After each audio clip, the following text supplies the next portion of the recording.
गीत ओरिजिनल है लेकिन कहना है क्या, कहे पुरनवा,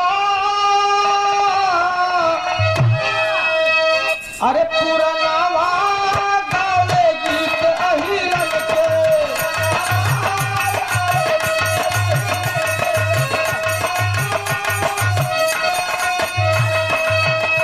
ओ जुग जुग से जाहिर बाजी अहिरन के, पुरनवा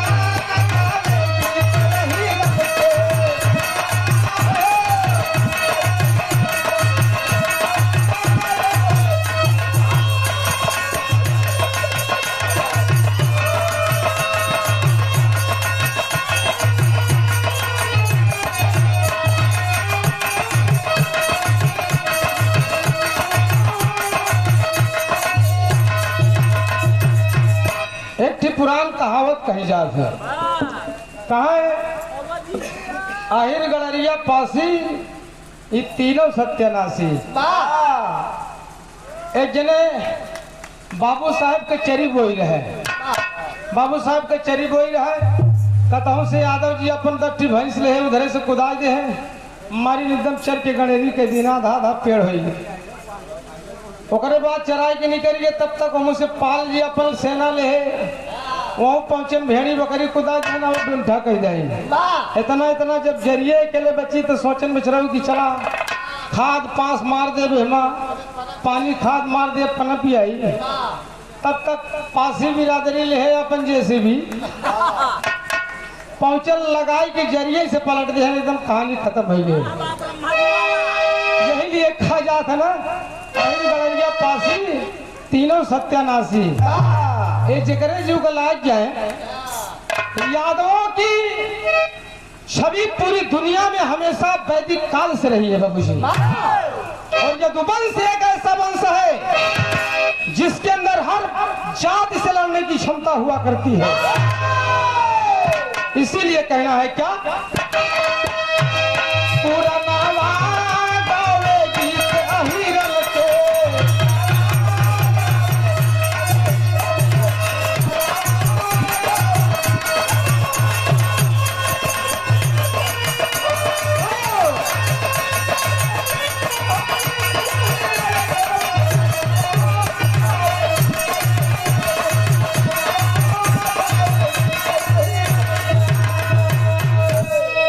यदुकुल में जन्मे अनुसुईया, यदुकुल में जन्मे अनुसुईया,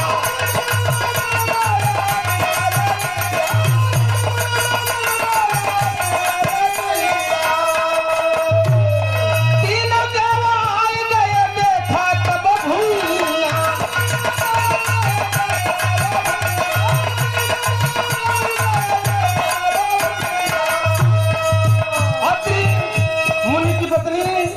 अनुसुईया माँ की परीक्षा लेने के लिए तीनों देवता आए बाबू जी। और आए परीक्षा लेने के लिए, जब उन्होंने कहा निर्वस्त्र होकर के खाना बनाओ, माँ ने एक चाक उठाई मिट्टी का, उठा करके खींच दिया और त्रिमुनि से पूछा कि पतिदेव आपकी क्या आज्ञा है। उन्होंने कहा कि ये तीनों देवता हैं, तीनों देवता हैं, तुम बना दो खाना और मेरे कमंडल से जल निकाल कर फेंक दो, ये छोटे छोटे बालक हो जाएंगे। और फेंक दिया बाबूजी वही पानी, ब्रह्मा विष्णु महेश अंडबंड होइए, एकदम छोट छोट होइए, कपड़ा उतार के उनके सामने खाना बनाइए। यदुवंश की देवी थी।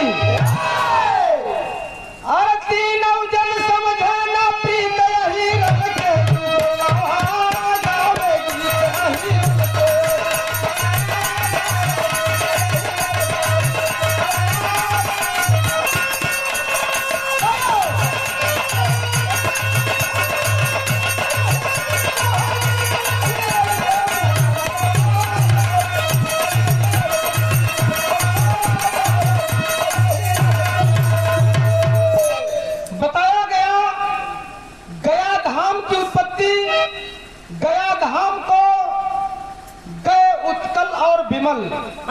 तीन बच्चे राजा सुदुम्न के थे, राजा सुदुम्न स्त्री बन गए थे और उनके तीन बच्चे थे। तीन बच्चे में एक का नाम जो गया स्थान पड़ा गय ने गया नगर को बसाया।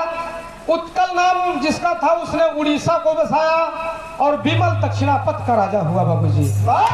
यादवई के द्वारा वह बसाई है। यादवई के द्वारा आप देखें द्वारिकापुरी बसाई गई, जो जगन्नाथ महाराज के स्थापना जहाँ हुई यदुवंश है, वहाँ भगवान कन्हैया है वो।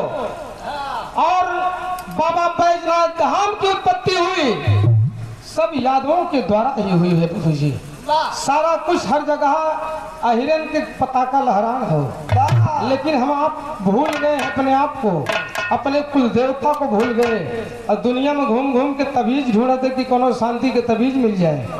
अपने घरे के देवता लला भैरवासु पूजा मांगे। घर के देवता आप देखें कि हमारे माँ बाप अगर दुखी हैं तो हमारे 1 लाख कमाने से कोई मतलब नहीं निकलता। अगर हमारे माँ बाप का पिंडदान नहीं हुआ, हमारे माँ बाप की अंतरात्मा आत्मा भटक रही है, तो हमारे तमाम काम करने से कोई फायदा नहीं होगा।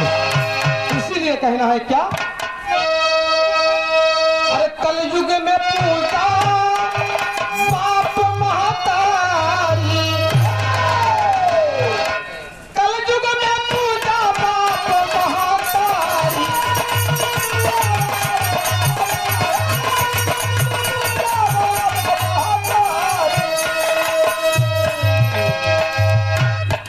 सारी संपत्ति वही है, सारा सुख उन्हीं के चरणों में है।